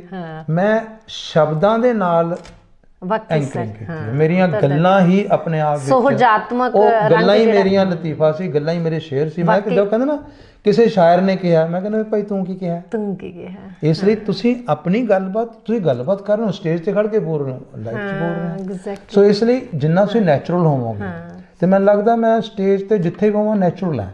ਉਹ ਮੇਰਾ ਨੈਚੁਰਲ ਹੋਣਾ ਹੀ ਸ਼ਾਇਦ ਲੋਕਾਂ ਨੂੰ ਚੰਗਾ ਲੱਗਦਾ ਹੋਵੇ। ਸਰ ਤੁਹਾਡੀ ਪਕੜ ਬਹੁਤ ਹੈ ਨਾ, ਭਾਸ਼ਾ ਤੇ ਪਕੜ ਬਹੁਤ ਜ਼ਿਆਦਾ ਹੈਗੀ ਹੈ। ਸਾਨੂੰ ਸਭ ਨੂੰ ਭਾਸ਼ਾ ਹੁੰਦੀ ਹੈ, ਕਿਉਂਕਿ ਤੁਸੀਂ ਇੰਗਲਿਸ਼ ਐਮਏ ਵੀ ਕੀਤੀ, ਹਿੰਦੀ ਵੀ ਕੀਤੀ, ਪੰਜਾਬੀ ਵੀ ਕੀਤੀ, ਉਹ ਮੈਨੂੰ ਲੱਗਦਾ ਬੜਾ ਕੁਛ। ਮੈਂ ਤਾਂ ਬਹੁਤ ਨਲਾਇਕ ਹਾਂ। ਦੁਨੀਆ ਦੀਆਂ 6500 ਜ਼ੁਬਾਨਾਂ, 1600 ਹਿੰਦੁਸਤਾਨ ਦੀਆਂ, 22 ਸਾਡੇ ਸੰਵਿਧਾਨ ਦੀਆਂ, 24 ਸਾਹਿਤ ਅਕੈਡਮੀ ਦਾ, ਮੈਨੂੰ ਤਾਂ 3.5 ਆਉਂਦੀਆਂ। ਸੋ ਦੁਨੀਆ ਦਾ ਸਭ ਤੋਂ ਡਬਲ ਬੰਦਾ ਮੈਂ ਹਾਂ। ਇਹ ਤਾਂ ਤੁਹਾਡੀ ਸੋ ਇੰਨਾ ਕੁਛ ਪਿਆ ਜਾਣਨ ਵਾਲਾ। ਇੱਕ ਜ਼ਿੰਦਗੀ ਥੋੜੀ ਹੈ ਤੇ ਹੋਰ ਕੋਈ ਜ਼ਿੰਦਗੀ ਹੁੰਦੀ ਨਹੀਂ। ਸੋ ਮੈਂ ਤਾਂ ਰਬੜਮਾਂ ਖਿੱਚ ਕੇ ਕਿਸੇ ਨੂੰ ਵਧਾ ਰਿਹਾ, ਭਾਈ ਜੋ ਕਰ ਸਕਦਾ ਕਰ ਲਓ, ਨਿਚੋੜ ਲਓ ਕੱਪੜਾ। ਸਰ ਫਿਲਮ ਦਾ ਨਵਾਂ ਪ੍ਰੋਜੈਕਟ ਤੁਸੀਂ ਸਿਨੇਮਾ ਦੇ ਵਿੱਚ ਲਈ ਲੈ ਕੇ ਆ ਰਹੇ ਹੋ, ਸਾਹਿਤ ਦੇ ਵਿੱਚ ਨਵਾਂ ਕੀ ਲੈ ਕੇ ਆ ਰਹੇ ਹੋ ਹੋਰ? ਬੇਟਾ ਮੈਂ 24 ਘੰਟੇ ਕੰਮ ਕਰਦਾ। ਤੂੰ ਮੇਰੀਆਂ 40 ਕਿਤਾਬਾਂ ਦੱਸਦੀ ਸੀ, ਹੁਣ 80 ਹੋ ਗਈਆਂ। 80 ਹੋ ਚੁੱਕੀਆਂ। ਰੋਜ਼ ਮੈਂ ਲਿਖਦਾ। ਮੇਰੇ ਏਰੀਆਜ਼ ਨੇ ਰਿਸਰਚ ਕੰਮ ਦੇ। ਇੱਕ ਮੇਰਾ ਏਰੀਆ ਕ੍ਰੀਏਟਿਵ ਰਾਈਟਿੰਗ, ਮੈਂ ਨਾਟਕ ਲਿਖਦਾ, ਕਵਿਤਾ ਲਿਖਦਾ, ਵਾਰਤਾ ਲਿਖਦਾ। ਕਵਿਤਾ ਮੈਂ ਬੇਕਾਇਦਾ ਕਵੀ ਹਾਂ। ਹੁਣ ਜਦੋਂ ਮੈਂ ਆਪਣੇ ਆਪ ਨੂੰ ਨਾਟਕ ਕਰਦਾ, ਸਰ ਕੋਈ ਰੰਗ ਸੁਣਾਇਓ ਕਵਿਤਾ ਦਾ ਵੀ। ਮੈਂ ਇੱਕ ਨਾ ਨਵੀਂ ਵਿਧਾ ਡਿਵੈਲਪ ਕੀਤੀ ਹੈ, 2 ਸਤਰੀ ਕਵਿਤਾਵਾਂ। 2 ਲਾਈਨਾਂ ਦੇ ਵਿੱਚ ਪੂਰੀ ਕਵਿਤਾ। ਇੱਕ ਕਵਿਤਾ ਮੇਰੀ ਬਹੁਤ ਮਸ਼ਹੂਰ ਹੋਈ 2 ਲਾਈਨਾਂ ਦੀ, ਉਹ ਹੈ ਕਿ ਬੱਚੇ ਸਾਂ ਤਾਂ ਲੜਦੇ ਸਾਂ, ਮਾਂ ਮੇਰੀ ਹੈ, ਮਾਂ ਮੇਰੀ, ਮਾਂ ਮੇਰੀ ਹੈ। ਬੱਚੇ ਸਾਂ ਤਾਂ ਲੜਦੇ ਸਾਂ, ਮਾਂ ਮੇਰੀ ਹੈ, ਮਾਂ ਮੇਰੀ ਹੈ। ਵੱਡੇ ਹੋਏ ਤਾਂ ਲੜਦੇ ਹਾਂ, ਮਾਂ ਤੇਰੀ। ਅਰੇ ਵਾਹ ਵਾਹ ਵਾਹ, ਕੀ ਬਾਤ ਹੈ ਸਰ। ਇੱਕ 2 ਸਤਰੀ ਲਾਈਨ ਹੈ। ਹੁਣ ਜੋ ਗਲੋਬਲਾਈਜੇਸ਼ਨ 'ਚ ਬੰਦਾ ਬਣਦਾ ਜਾ ਰਿਹਾ, ਹਰ ਤਰ੍ਹਾਂ ਬਦਲਦਾ ਨਾ, ਉਹ ਸੀ ਕਿ ਮੂੰਹ ਵਿੱਚ ਮੈਂ ਮਿਸ਼ਰੀ ਰੱਖਾਂ, ਮੂੰਹ ਵਿੱਚ ਮੈਂ ਮਿਸ਼ਰੀ ਰੱਖਾਂ, ਬੁੱਕਲ ਵਿੱਚ ਕਟਾਰ। ਅੱਛਾ। ਮੂੰਹ ਵਿੱਚ ਮੈਂ ਮਿਸ਼ਰੀ ਰੱਖਾਂ, ਬੁੱਕਲ ਵਿੱਚ ਕਟਾਰ, ਪਹਿਲਾਂ ਅੱਖ 'ਚੋਂ ਹੰਝੂ ਟੱਪ ਕੇ ਫੇਰ ਕਰਾਂ ਮੈਂ ਵਾਰ। ਅਰੇ ਅਰੇ ਅਰੇ ਅਰੇ ਸਰ, ਤੁਸੀਂ ਤਾਂ ਕਮਾਲ ਦੇ ਸ਼ਾਇਰ ਹੀ ਬਹੁਤ ਕਮਾਲ ਦੇ। 2 ਕਵਿਤਾਵਾਂ ਨੇ ਮੇਰੇ ਮੁਰਸ਼ਦ ਦਸਮ ਪਾਤਸ਼ਾਹ ਜੀ ਬਾਰੇ। ਅਰੇ ਵਾਹ। ਉਹ ਹੈ ਕਿ ਦਸਮ ਪਾਤਸ਼ਾਹ ਤੁਹਾਨੂੰ ਸ਼ਾਇਦ ਪਤਾ ਹੋਵੇਗਾ ਜਦੋਂ ਯੁੱਧ ਕਰਦੇ ਸੀ ਤਾਂ ਤੀਰ ਦੇ ਅੱਗੇ ਸੋਨਾ ਲਾ ਕੇ ਭੇਜਦੇ ਸੀ। ਇਹ ਦੁਨੀਆ ਦੇ ਵਿੱਚ ਇੱਕੋ ਬੈਰੀਅਰ ਨੇ। ਮੈਂ ਕਹਿੰਦਾ ਹੁੰਦਾ ਵੀ ਜਿਹੜੇ ਬਿਨਾਂ ਮੈਡੀਕਲ ਬਿੱਲ ਤੋਂ ਰੀਇੰਬਰਸਮੈਂਟ ਐਡਵਾਂਸ ਭੇਜਦੇ ਆ ਕਿ ਤੀਰ ਤਾਂ ਚਲਾਉਣਾ ਪੈ ਰਿਹਾ ਕਿ ਬੰਦਾ ਗਲਤ ਕੀਮਤਾਂ ਨਾਲ ਖੜਾ ਹੈ, ਪਰ ਬੰਦਾ ਇਨਸਾਨ ਹੈ ਇਸ ਕਰਕੇ। ਤੇ ਉਹ ਇੱਕ ਫਕੀਰ ਸੀ, ਉਹ ਕਿਹੜਾ ਕੋਈ ਮਤਲਬ ਉਹੋ ਜਿਹੇ ਰਾਜ ਜੋ ਦੂਜੇ ਬੰਦੇ ਸੀ, ਤੇ ਤੀਰ ਲਾ ਕੇ ਭੇਜਦੇ ਸੀ ਵੀ ਜੇ ਬੰਦਾ ਜ਼ਖਮੀ ਹੋਵੇ ਉਹ ਸੋਨੇ ਦੇ ਤੀਰ ਨਾਲ ਉਹਦਾ ਇਲਾਜ ਹੋਵੇ, ਜੇ ਮਰਜ਼ੀ ਦਾਹ ਸੰਸਕਾਰ ਹੋਵੇ। ਕੀ ਬਾਤ ਹੈ। ਤੇ ਦੂਸਰੇ ਪਾਸੇ ਕਵੀ ਐਡੇ ਵੱਡੇ ਸੀ ਕਿ ਮੈਦਾਨੇ ਜੰਗ 'ਚ ਆਪਣੇ ਦੁਸ਼ਮਣ ਔਰੰਗਜ਼ੇਬ ਨੂੰ ਕਵਿਤਾ ਲਿਖ ਕੇ ਸਮਝਾ ਰਿਹਾ ਜ਼ਫਰਨਾਮਾ। ਉਹ ਫਿਰ ਮੈਂ ਸਾਰੀ ਗੱਲ ਨੂੰ 2 ਲਾਈਨਾਂ 'ਚ ਬੰਨਿਆ, ਤੀਰਾਂ ਵਾਂਗੂ ਕਵਿਤਾ ਲਿਖਦਾ, ਕਵਿਤਾ ਵਾਂਗੂ ਤੀਰ ਚਲਾਵੇ। ਅਰੇ ਵਾਹ ਵਾਹ। ਤੀਰਾਂ ਵਾਂਗੂ ਕਵਿਤਾ ਲਿਖਦਾ, ਕਵਿਤਾ ਵਾਂਗੂ ਤੀਰ ਚਲਾਵੇ, ਕੋਈ ਵਾਰ ਨਾ ਖਾਲੀ ਜਾਵੇ, ਤਬੈ ਗੋਬਿੰਦ ਸਿੰਘ ਨਾਮ। ਤਬੈ ਗੋਬਿੰਦ ਸਿੰਘ ਨਾਮ का है। बिल्कुल बहुत ਇੱਕ ਮੇਰੀ ਆਖਰੀ ਹੋਰ ਸੁਣਾਓ, ਛੋਟੇ ਸਾਹਿਬਜ਼ਾਦੇ, ਛੋਟੇ ਸਾਹਿਬਜ਼ਾਦੇ ਬਾਰੇ ਅਸੀਂ ਵਿਜ਼ੂਅਲ ਕਰੋ। ਜਦੋਂ ਨੀਹਾਂ ਚਿਣੇ ਗਏ ਸਾਹਿਬਜ਼ਾਦੇ, ਵੱਡਾ ਆਖਦਾ ਨਿੱਕਿਆ ਤੇਰੇ ਭਾਗ ਚੰਗੇ, ਵੱਡਾ ਆਖਦਾ ਨਿੱਕਿਆ ਤੇਰੇ ਭਾਗ ਚੰਗੇ, ਮੈਥੋਂ ਪਹਿਲਾਂ ਸ਼ਹੀਦੀ ਤੂੰ ਪਾਵਣੀ ਹੈ। ਓਕੇ। ਵੱਡਾ ਆਖਦਾ ਨਿੱਕਿਆ ਤੇਰੇ ਭਾਗ ਚੰਗੇ, ਮੈਥੋਂ ਪਹਿਲਾਂ ਸ਼ਹੀਦੀ ਤੂੰ ਪਾਵਣੀ ਹੈ, ਮੈਥੋਂ ਮੂਰਤੀ ਹੋ ਕੇ ਦਾਦਾ ਜੀ ਕੋਲੇ ਮੈਥੋਂ ਪਹਿਲਾਂ ਹਾਜ਼ਰੀ। ਅਰੇ ਅਰੇ ਅਰੇ ਕੀ ਬਾਤ ਹੈ। ਸੈਂਸਿਟੀਵਿਟੀ ਟੂ ਮਤਲਬ ਸੰਵੇਦਨਸ਼ੀਲ। ਵਾਕਈ ਸਰ ਸਾਡਾ ਵਿਰਸਾ ਹੀ ਐਡਾ ਮਹਾਨ ਹੈ ਬੇਟਾ। ਵਾਕਈ ਮਤਲਬ ਨਤਮਸਤਕ ਅਸੀਂ ਵੀ ਆਰ ਥੈਂਕਫੁਲ ਕਿ ਅਸੀਂ ਉਸ ਧਰਤੀ ਤੇ ਆ। ਜੋ ਕੁਝ ਸਾਨੂੰ ਮਿਲਿਆ ਨਾ, ਮਤਲਬ ਸਾਡੇ ਕੋਲ ਐਡਾ ਵੱਡਾ ਖਜ਼ਾਨਾ ਸਾਨੂੰ ਪਤਾ ਹੀ ਨਹੀਂ ਹੈ। ਹੁਣ ਲੰਬੀ ਗੱਲ ਦਾ ਮੌਕਾ ਨਹੀਂ ਹੈ, ਪਰ ਇਹ ਜਿਹੜਾ ਸਿੱਖ ਵਿਰਸਾ ਹੈ, ਮੇਰੀ ਇੱਕ ਫਾਰਮੂਲੇਸ਼ਨ ਹੈ ਕਿ ਹਰ ਪੰਜਾਬੀ ਹਿੰਦੂ ਹੋਵੇ, ਸਿੱਖ ਹੋਵੇ, ਮੁਸਲਮਾਨ ਹੋਵੇ, ਉਹ ਗੁਰੂ का सिख है। गुरु का सिख है। पूरन सिंह ने कहा ना कि पंजाब ना हिंदू ना मुसलमान, पंजाब सारा जिਉਂਦਾ ਗੁਰਾਂ ਦੇ ਨਾਂ ਤੇ। ਹਾਂ ਸਾਰੇ ਤਾਂ ਕਹਿੰਦਾ ਵੀ ਲੈ ਫਿਰ ਖਾਸ ਹੋ। ਬਚਪਨ 'ਚ ਅਸੀਂ ਖੇਡਦੇ ਸੀ ਜਿਹਨੂੰ ਕੀ ਕਹਿੰਦੇ ਛੂੰਚ ਪਾਈ, ਲੁਕਣ ਮੀਚੀ। ਤੇ ਉਦੋਂ ਜਦੋਂ ਲੁਕਣ ਜਾਂਦੇ ਤੇ ਹੋਕਰਾ ਪਤਾ ਕੀ ਹੁੰਦਾ ਸੀ, ਅੰਬਾਂ ਵਾਲੀ ਕੋਠੜੀ, ਅਨਾਰਾਂ ਵਾਲਾ ਵਿਹੜਾ, ਬਾਬੇ ਨਾਨਕ ਦਾ ਕਰਕੇ ਘਰ ਕਿਹੜਾ। ਕੁਛ ਤਾਂ ਬਾਬੇ ਨਾਨਕ ਦਾ ਘਰ ਲੱਗਦਾ। ਸਾਡੇ ਕੋਲ ਬਹੁਤ ਵੱਡਾ ਵਿਰਸਾ, ਕਦੇ ਫੇਰ ਵਕਤ ਲੱਗਿਆ। ਬਿਲਕੁਲ ਬਿਲਕੁਲ ਡੈਫੀਨਿਟਲੀ ਸਰ, ਤੁਸੀਂ ਪ੍ਰੋਗਰਾਮ ਦਾ ਹਿੱਸਾ ਬਣੇ, ਤੁਹਾਡੇ ਨਾਲ ਬਹੁਤ ਸੋਹਣੀਆਂ ਗੱਲਾਂ ਸੁਣਨ ਨੂੰ ਤਾਂ ਵਾਕਈ ਦਿਲ ਕਰਦਾ, ਕਿੰਨੇ ਘੰਟੇ ਤੁਸੀਂ ਬੋਲਦੇ ਰਹੋ। ਸੋ ਫਿਰ ਆਪਾਂ ਇੱਕ ਸਬੱਬ ਫਿਰ ਬਣਾਵਾਂਗੇ, ਤੁਸੀਂ ਸਮਾਂ ਕੱਢਿਆ, ਗੱਲਾਂ ਸਾਂਝੇ ਕੀਤੇ, ਬਹੁਤ ਕੁਝ ਸਿੱਖਣ ਨੂੰ ਮਿਲਿਆ। Thank you so much. ਤੁਹਾਡੇ ਚੰਗੇ ਹੋਰ ਵਧੀਆ ਕੰਮ ਤੁਸੀਂ ਕਰੋ, ਤੁਹਾਡੀ ਸਿਹਤ ਵਾਸਤੇ ਬਹੁਤ ਸਾਰੀਆਂ ਸਾਡੀਆਂ ਦੁਆਵਾਂ ਪਰਮਾਤਮਾ ਅੱਗੇ ਕਿ ਤੁਹਾਨੂੰ ਸਿਹਤਯਾਬੀ ਬਖਸ਼ੇ, ਤੁਸੀਂ ਹੋਰ ਪੰਜਾਬੀ ਸਾਹਿਤ ਦੇ ਵਿੱਚ, ਪੰਜਾਬੀ ਸਿਨੇਮਾ ਦੇ ਵਿੱਚ, ਪੰਜਾਬੀ ਨਾਟਕ ਦੇ ਵਿੱਚ ਹੋਰ ਵਧੀਆ ਕੰਮ ਕਰੋ, ਪੰਜਾਬੀ ਐਂਕਰਿੰਗ ਦੇ ਵਿੱਚ, ਤੇ ਨਵੀਆਂ ਜਿਹੜੀਆਂ ਲੀਹਾਂ ਉਹ ਪਾਵੋ ਜਿਨ੍ਹਾਂ ਦੇ ਉੱਪਰ ਅਸੀਂ ਚੱਲ ਕੇ ਕੁਝ ਅਚੀਵ ਕਰ ਸਕੀਏ। Thank you so much. ਬਹੁਤ ਚੰਗਾ ਲੱਗਿਆ। Thank you very much.